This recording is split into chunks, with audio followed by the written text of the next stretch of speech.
Qu'est-ce que l'infaillibilité pontificale?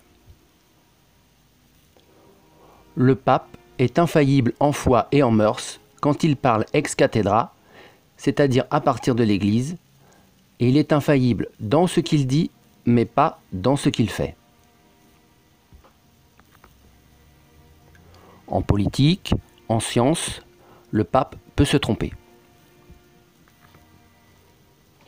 On dit souvent, le pape, c'est un homme, donc il peut se tromper.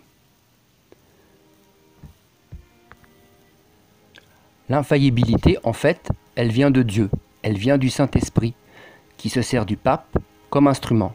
Mais le pape n'en est pas la source.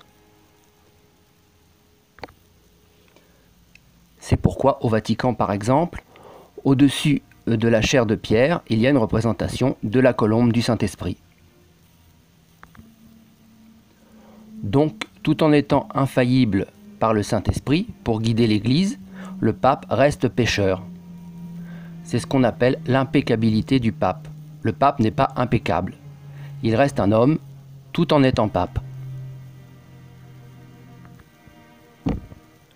Donc, nous pouvons avoir de bons papes, suivant qu'ils obéissent pour eux-mêmes au Saint-Esprit ou non, ou de mauvais papes.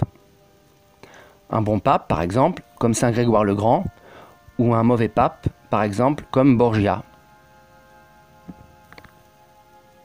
En ce qui concerne les mauvais papes, la Bible nous dit « Faites ce qu'ils disent, mais ne faites pas ce qu'ils font ». Un pape peut aller en enfer s'il ne s'applique pas à lui-même ce qu'il prêche aux autres et pour toute l'Église.